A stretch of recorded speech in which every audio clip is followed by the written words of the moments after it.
data about the galactic plane in 3 weeks with a machine, and we've done a survey with some people who actually never been working on X-ray astronomy.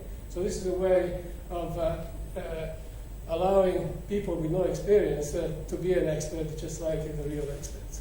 And in addition, it's very cheap because you don't have to pay anything. You don't need to pay the salary of experts to have this, but you can do it yourself. So this is something that we've done with this pipeline, which is called Swift Deep Sky Pipeline, and we publish a paper about data on blazars. But now we're publishing another one on a survey. This is something else that we're doing with the colleagues in Yerevan in Armenia. What they are doing, they're taking data from Fermi for the bright blazar and build these light curves. So these light curves are built in a smart way. They are adaptive bin light curves. The bin is open until the signal gives you a certain signal to noise ratio, and then you close it. So if the flux is high, the bin is very narrow. If the flux is low, the bin is much larger. And you can see the difference from a more classical way of doing binning. This is the red one is the one that I've just been talking about, the adaptive bin like, and the blue bins are 2 days bins. You see here, these 2 days bins, fixed bins, in this period they would be completely flat. Instead, there is an enormous amount of information there.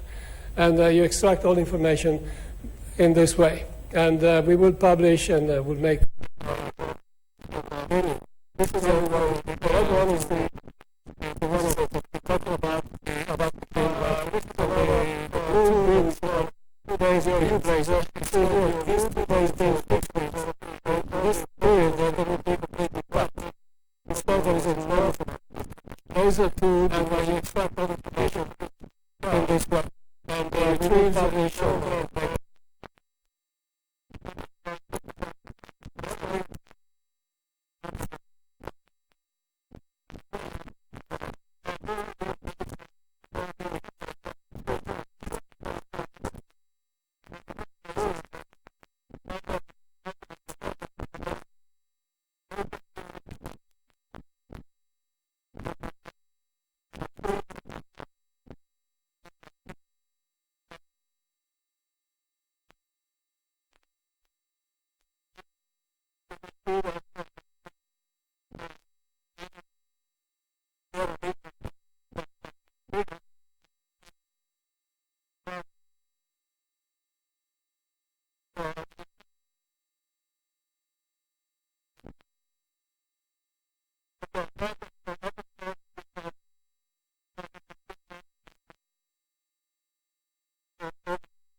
Okay, so let's go to the screen.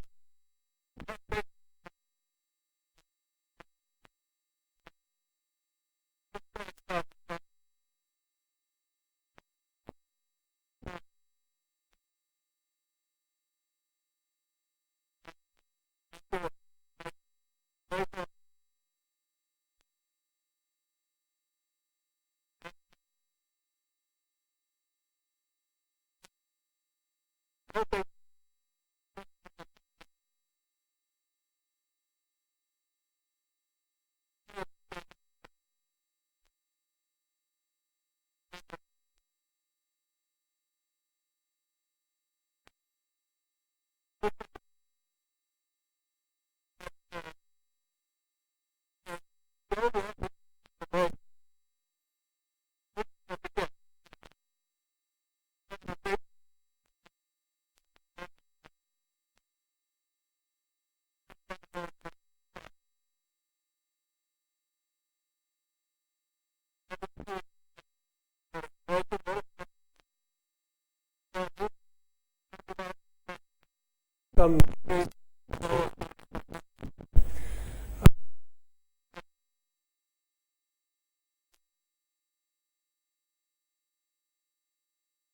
Then after today,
And then many sources around a narrow region. These are pointing using sensitive instruments like XMM, Chandra, or so. So there are some regions that are very deeply observed, and many other regions that are not covered at all. Now, Rosita is sort of bridging the gap, but you will have to wait a little bit. So this is what you get now. So what does it mean, all this stuff in there? So if we convert this into something that we think are blazar, this is the error ellipse. We see that there are a few, by combining these data, there are a few possible candidates. Different color means different guesses of the energy peak. So light blue means intermediate. This would be HSP. This is a high energy peak object. It doesn't emit gamma rays, but it's actually a blazar. There is a question mark, which means there is a cluster of galaxies there. So the X-ray emission can be extended and correspond to this area here. And there is another blazar here, which is also a very bright gamma ray source. And there is another object here that nobody knew about before, and it's likely a blazar as well. So we started with a single suspect, which was this one. Now we see that the region is a little bit more complex. Can we try to study more to see if we can, what we can learn? Okay, so two gamma ray sources there. So now we have one source here, there's another one here, there's another one down there, and millions of other normal stars. Okay, so we start from the light curves. Now we go into the time domain. This is the light curve with energy above 2 GeV of the Texas source. And you can see here is the, let me see if, okay, this is the neutrino alert. And you see that there is a burst of radiation here during the neutrino alert. There are other periods when this object was also flaring. As all the blazars, they vary. What is the probability that this flare here is related to a neutrino? That can be calculated. It's all the other 3 sigma or so.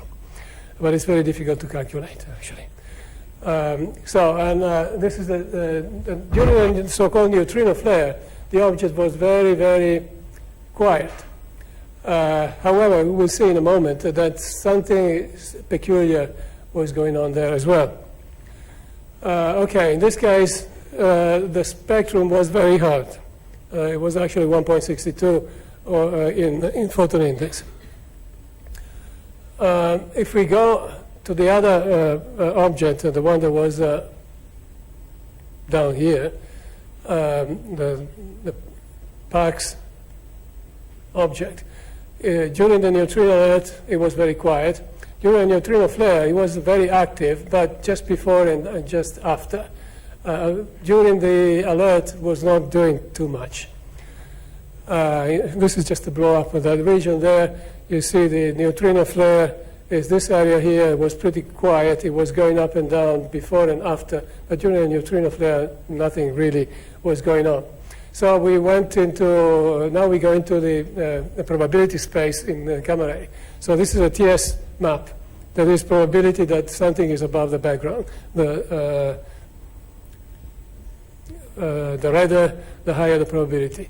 So if you take all the gamma ray photons, you see that this is the Texas source. This is during the neutrino flare, the 13 events. The Texas source was very quiet. This was very strong.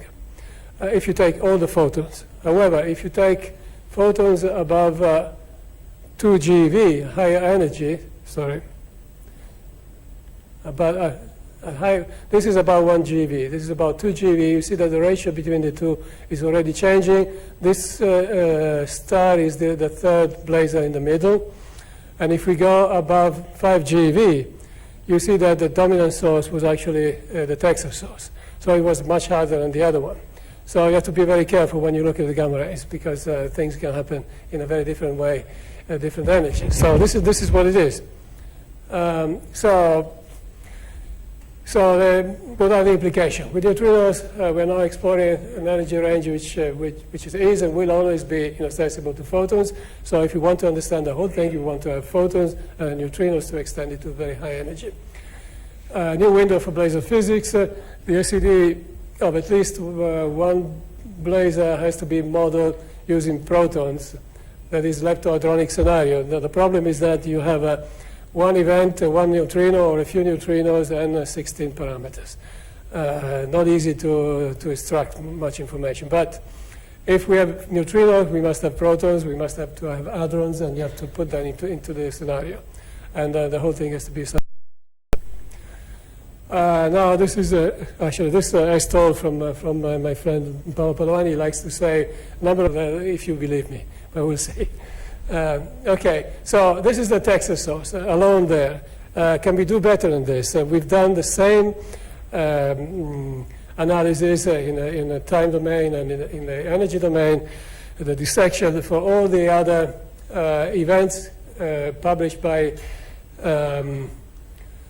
IceCube with an error region less than 3 degrees. Those are mostly tracks. They are all tracks. In fact, you will notice that they are not, this is the equatorial plane. In equatorial coordinates, you see this is plus 30, 30 or so, this is minus 30, and all the events are within plus or minus 35 with the exception of 1 or 2.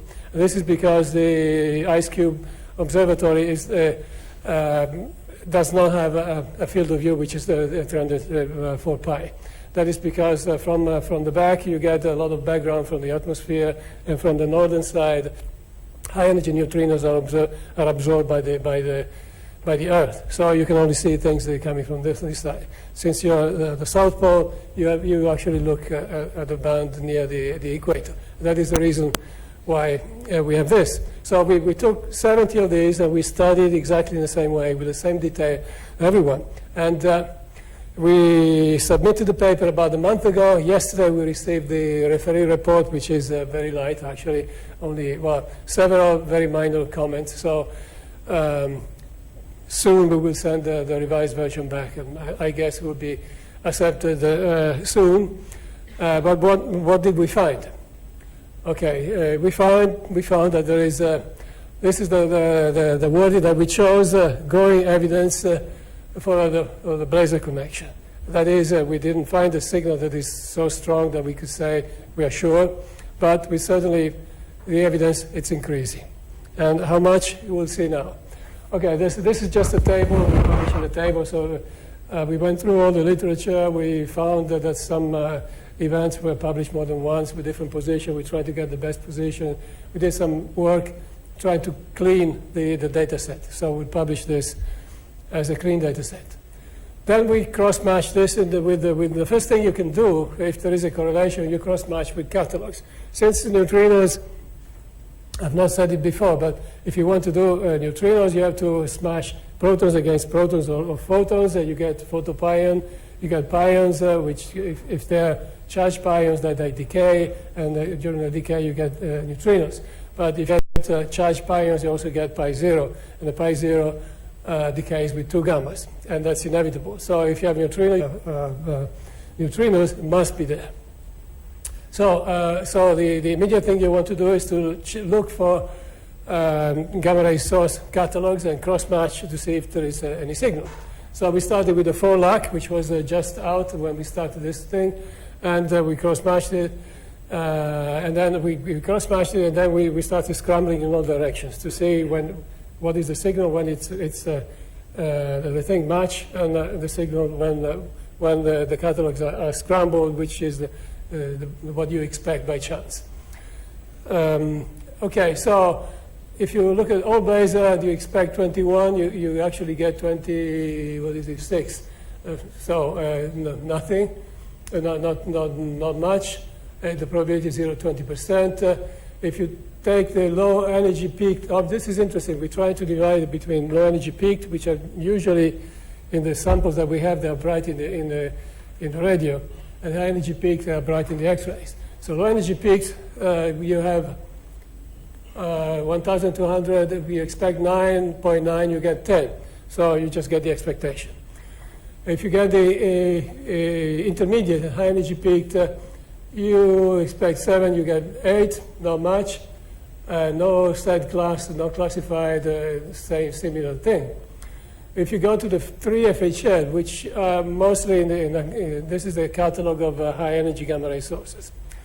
So we're going to look for sources similar to the other one, where the gamma ray, the X-ray, the gamma rays are very high energy. So you take all blazar. Again, here, there's no need to go into detail. You get one sigma, nothing. If you go to the 3HSP sample, the 3HSP sample is a new sample we did, one of my students did and published a few months ago. It's a 2000 blazar with a peak at very high energy, above 10 to the 15. In this case, we start seeing something. That if we take all of those sources, not all of these sources are detected in the gamma rays, but half of them are detected, and the other half, some people in the Fermi team did a stacking analysis, and they found a 32 sigma signal that even though they are not individually detected as a class, they are gamma ray emitters. So these sources are gamma ray emitters, although some of those, about half of those, are below the threshold of Fermi today. So if you take all of them, you get 10 to the minus 3. They will be 3 sigma. If you take the gamma ray detected, you get not so much.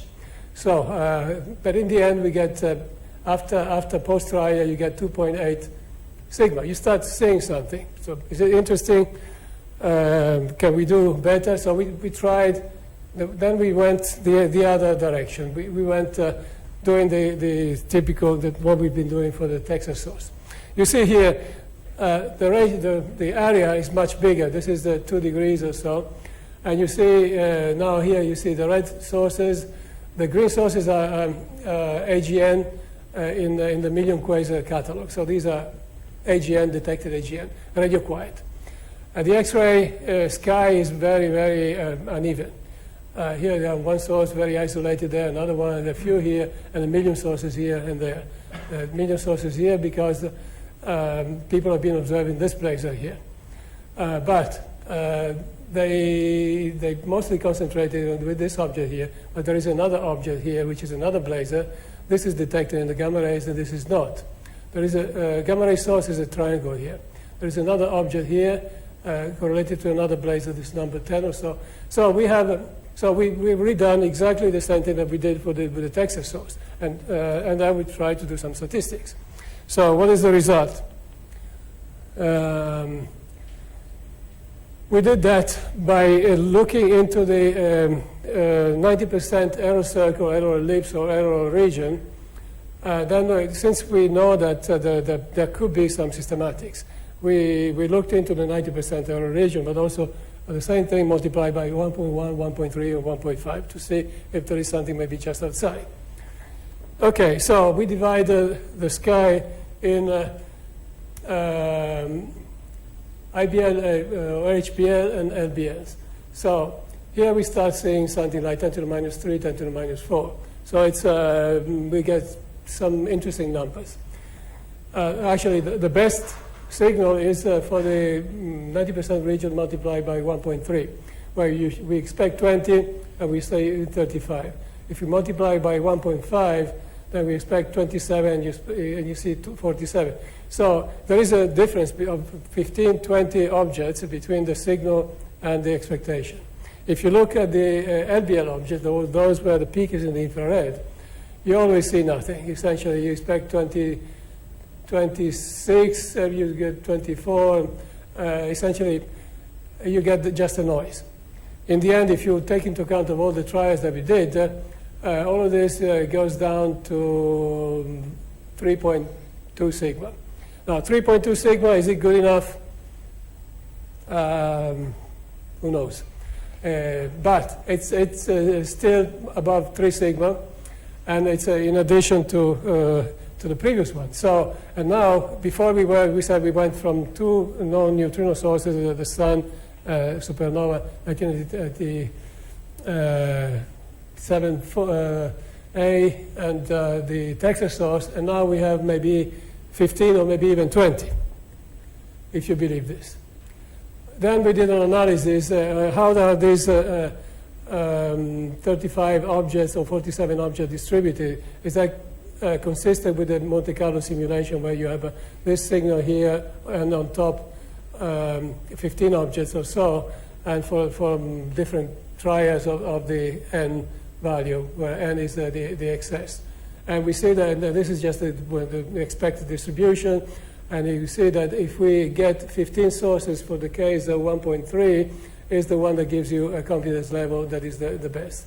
So, and you can see here the expectation match very well. This is the number of zeros in the error circle.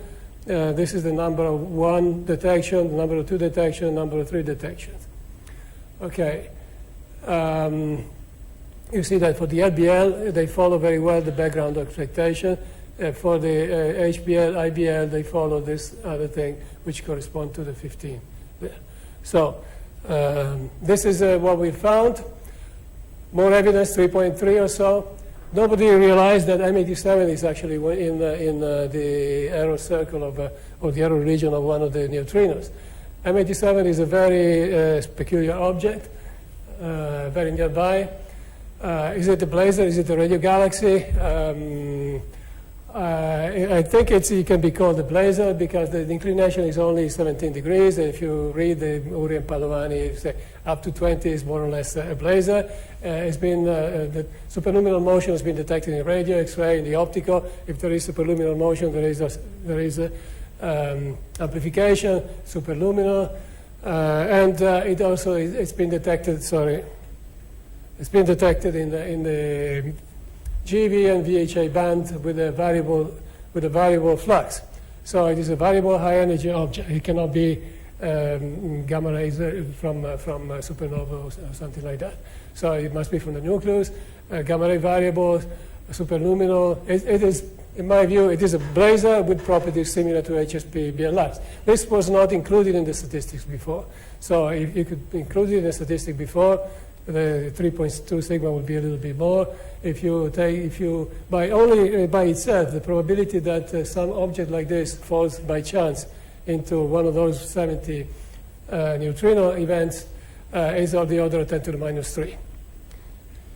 Okay, so then there is the neutrino triplet. I don't know if you follow this. At a certain point in February 2016, 3 neutrinos arrived within 100 seconds of each other from the same direction. This triggered some interest. A big paper was prepared.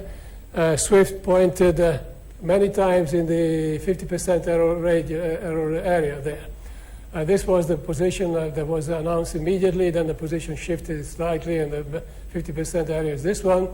But Swift pointed, I don't know how many times, 37 times, only to cover this area.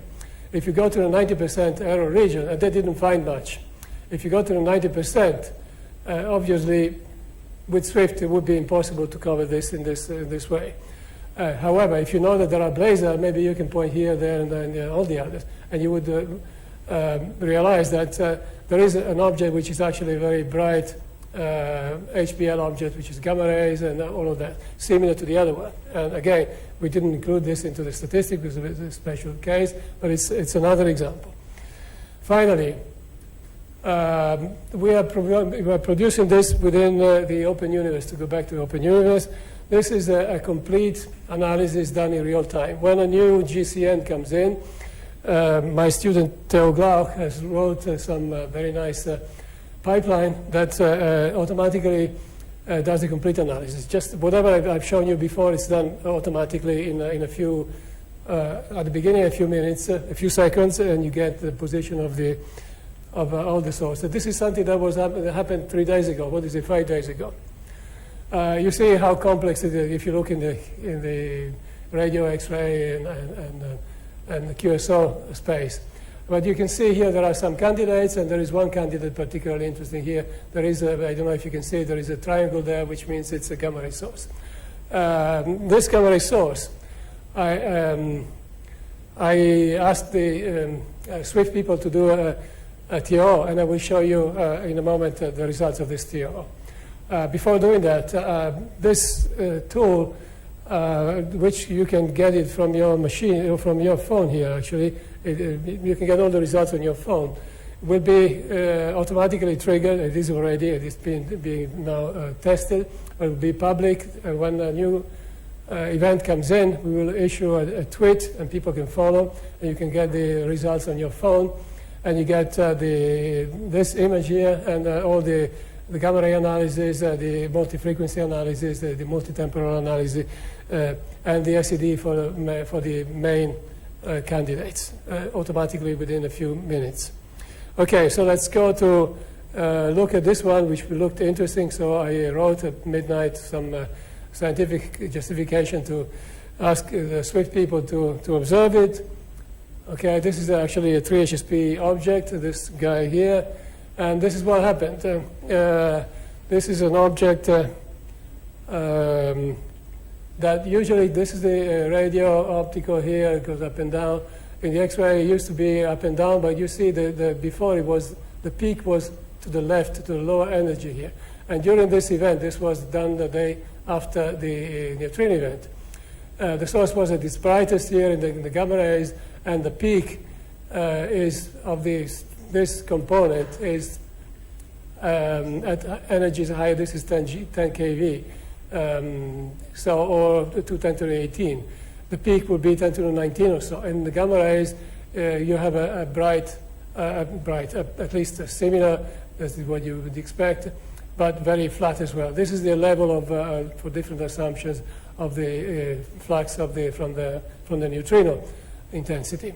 So in this case, we found not only an interesting object, but this object was flaring, and the peak is so high energy. There are only 5 or 6 objects with this. With it, I finished. There are only a few objects with the peak in this area. This will be a very interesting object for magic. I know that it's full moon, it's difficult to observe it, but I'm pretty sure if you observe it, you detect it. I know that Swift observed it for another 2 times, and another time this went down here, and then it went up again here. So as we all know, these objects are very extremely variable, so either you catch them on the fly, or they can change very quickly. So that's why we're doing this tool within Open Universe, so that anyone can follow these things very, very shortly. Okay, so finally, the conclusion: the Open Universe is useful for studying blazar-neutrino connection. Texas is the first reliable high-energy neutrino source, and then extending the analysis that we did to the dissection method to the 70 s³ neutrino tracks, we go from 1 to 15 plus or minus 3. So we have a little sample. It's actually a dirty sample, because this is 15 signal out of the 35. We have a sample that you expect 20 and you get 35. So you have 35, which includes 15. It's a dirty sample, but still it's better than 1. An additional possible association of M87, neutrino triplet, the other one, and the one that we just happened a few days ago. So in conclusion, we say we didn't get 5 sigma, so we are not entitled to say we made a big discovery. But we can say that there is growing evidence, and the numbers are growing as well, for an ice cube neutrino-blazar connection. But be careful, only HBL. LBL, the signal was simply not there. The expectation was identical to what we saw. So there is and also the probability that the difference is by chance is more than 3 sigma. So, and then there are, when we finished this, it was a couple of months ago, we have new events, the recent events seem to confirm and probably strengthen the connection. So, and I said just before, there is a new automatic dissection analysis which will be available soon, also on your smartphones, and this will be the contribution of open universe to the field of neutrino high energy astrophysics. Thank you.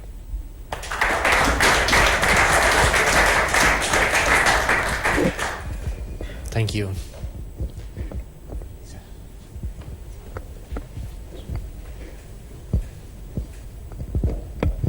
Ciao. Ciao. I have two questions. One is technical and the other one is more physics. Maybe we start from the second one. On which criteria do you base the ranking upon? So you have in a narrow region different candidates, and then in the statement, okay, that's the most likely counterpart. This must be based on some model assumption on prediction and some ranking, and I wanted to learn a little bit more about this. Yeah, that's an interesting question. At the moment, people get excited if there is gamma rays. So the first thing you do, you look for objects that have been already detected in gamma rays. Then we start with those. But then automatically we do a TS map of the region. So we see and we subtract the known sources. So we can see if there is a new source. So we look for known sources in the gamma rays from the catalogs and possibly new sources. This is for the gamma rays. And then we retrieve all the simultaneous but also non-simultaneous observations in the energy and time domain. And we look at the LCD and the light curves. And then we hope that those tell us, like I showed you before, maybe you, oops, no, it's too late. It could be that something is flaring and the peak energy is increasing. We're looking for a smoking gun. One smoking gun could be a large increase in flux and energy, maybe. Another smoking gun could be the beta-Heitler emission. Sometimes you have the peak is in the optical, it goes down in the X-rays, but then if you have something that is variable here in the hard X-rays, that could be a smoking gun, because that would be beta-Heitler. It could be at least interpreted as beta-Heitler emission, and which should be accompanied by photopion as well. So those are the areas where we're looking. But these are early days. Maybe we didn't understand much. But this is what we do now. No, because beta-Heitler and photopion are kind of competing to some degree. Well, photopion is the higher energy. You need to create a pion, so exactly. The proton energy has to be higher. But if the energy of the protons is not enough, anyway, you can hit photons, and then you can create pairs. And those pairs are typically, for the energy where this occurs, you have a plus, E plus E minus plasma with gammas of the order of 10 to the 6. In a magnetic field that is typical around there, you get radiation in the X-rays and growing up. Again, this is all model dependent. Of course, yes. The current models predict that the peak is at, say, 20 or 30 keV. So that could be an area where to look. So the problem, sorry, just to finish, the problem is that we don't have too many observatories working there. We have NuSTAR, which is not very flexible, but it's sensitive. We have BAT or Integral, they're not very sensitive. So that's okay. I would be interested to see the swift light curve from that last example that you showed, because in that range you can have daily variability, and I wonder how it's on the daily basis. So I wonder whether you triggered it already or what's going on. But is it something possibly to be checked? Well, actually, I asked only for one trigger, for one pointing, but then I saw that they observed it at least 2 other times until yesterday. Okay, so it's interesting. It is interesting because it was like this, and then at 1 kV it was essentially the same, but instead of keep going up, it was going down just like it was cooling. Yes. Very, very steep, which is typical of a cooling. And then the day after, it went up here. There is a kind of the Texas was there. It could be that there's a second component. Maybe this is the beta-Heitler. Who knows? Okay, the other question, I want to monopolize the microphone. The other question is more technical. No, on slide, I think it was around 25, 28. You showed the different significances based upon different catalogs of blazars. Yes. And yes. You mentioned that the significance is based upon a control sample, and I wanted to really understand what it means. Well, the control sample. Okay, let me see. This one. Or maybe a couple of slides after there you mentioned. Okay, whatever. after? Maybe 28. I don't see. This one. There is a table 2 slides after where you summarize it again. No, but that's done in a different way. The other one is not the for luck. The other one is only the sources within the error region. This is the complete catalog. You take the complete catalog and you okay. Okay, because then you changed the size of the... Also because we multiply, we expand exactly. the size. Yeah. And then you mentioned that this is based upon a control sample. So I'm trying to understand, what do you randomize? So you keep fixed locations and then you randomize the possible direction of the neutrinos, or what's this control sample? Yes, that's correct. Yeah, that's what we do. Okay, thank you. Any more questions?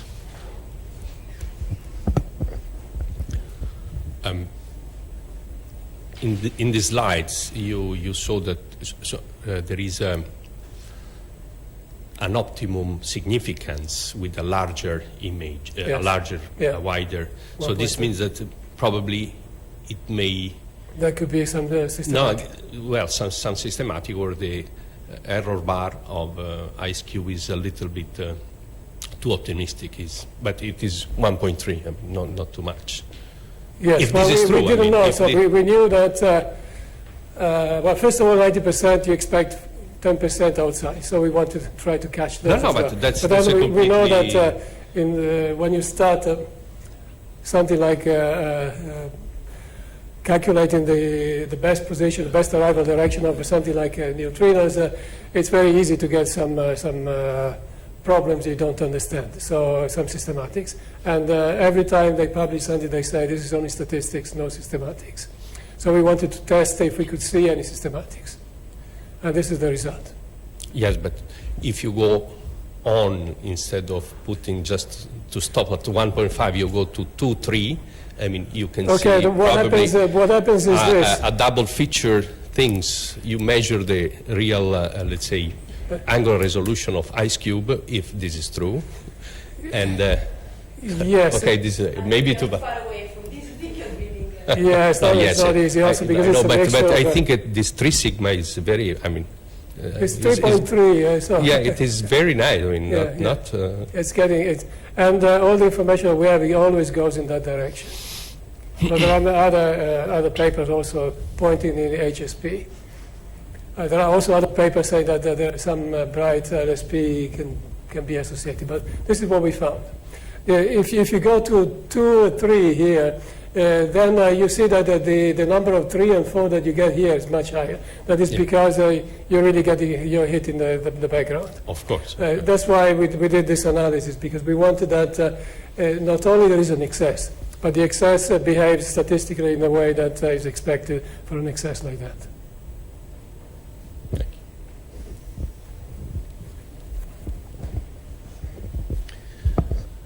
I have a question.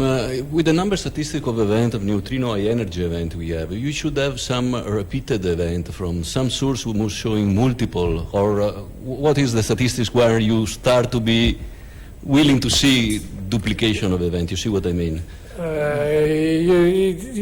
You're saying that we should go from a single detection of an event of neutrino to a flux of event. No.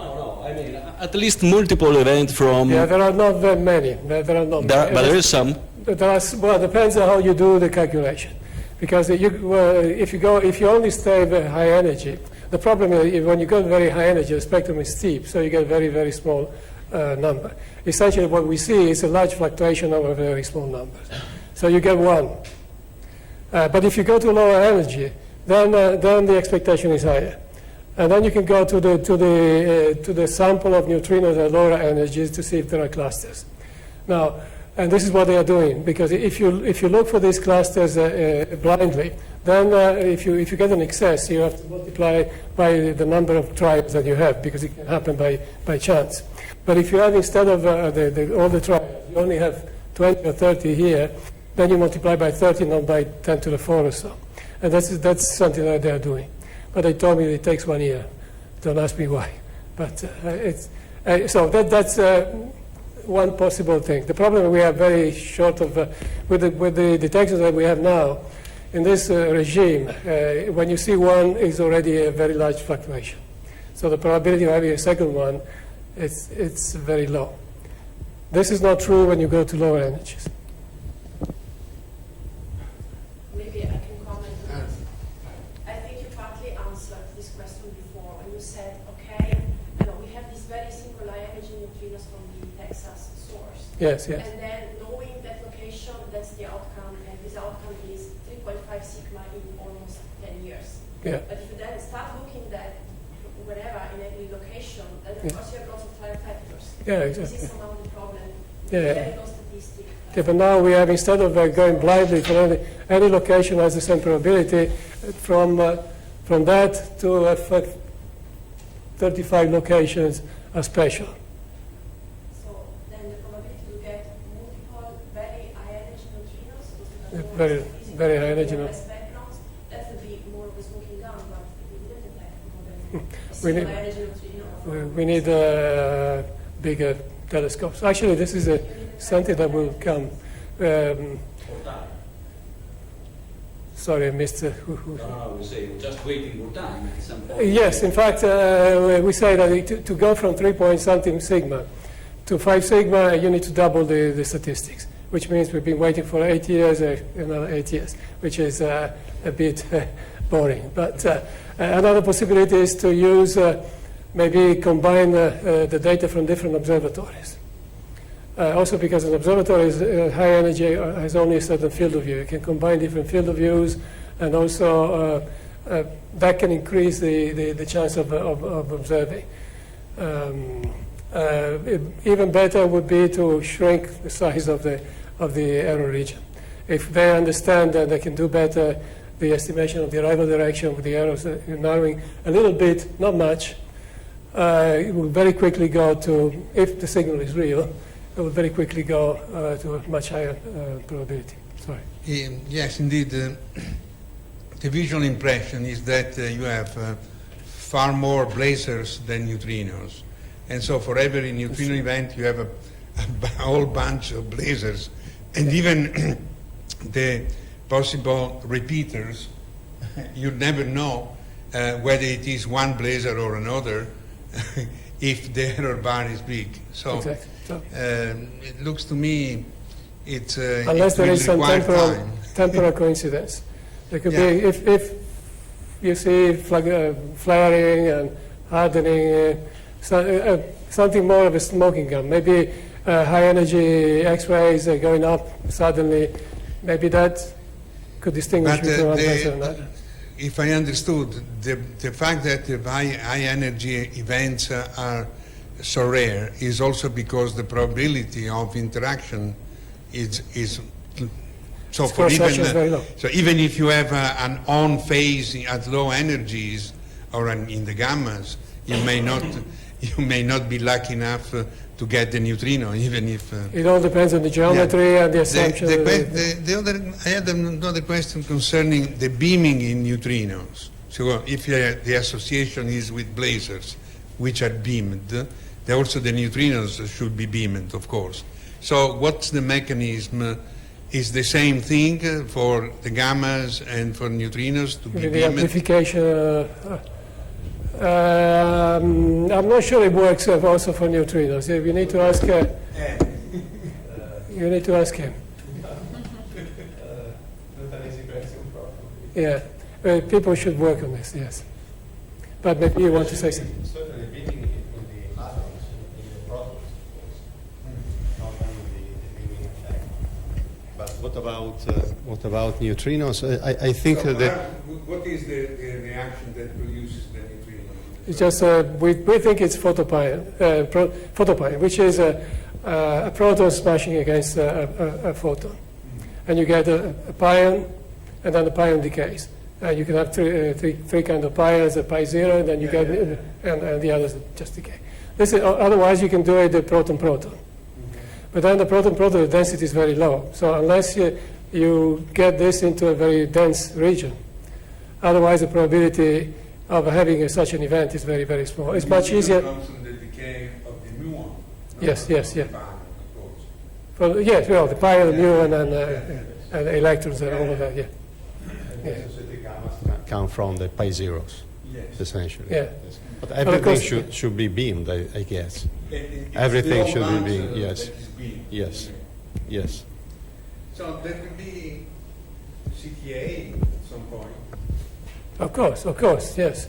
Yeah, but that's also why we're doing this, trying to have a quick alert. Say, okay, instead of pointing like Swift, doing 50 different pointing, trying to be lucky and find the right place. You can say, instead of, I can give you good spots where to look for, like some possible blazar. And the way I did it 3 days ago, I said, Swift, look here, and we found this object, which was that it's a higher state and a harder state. And this hard state is so hard that only maybe another 10 objects in the whole sky are so hard. It's a single event. You cannot say too much. But if you keep saying something like this, then you really build the signal. But of course, if you don't have a fast trigger, then people look at the object maybe after 1 month or so. There are problems of scheduling, the moon, and all of that. So the quicker the better, and the better if you hit the right direction.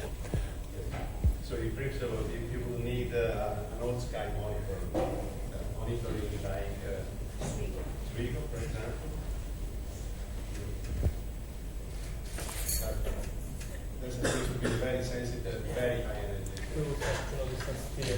Yeah, also because all sky monitors can allow you to go back in time.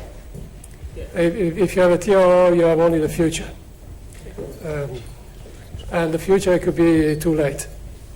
Well, this is going to be the science case of Swigo, of course. So we make sure that we answer this question.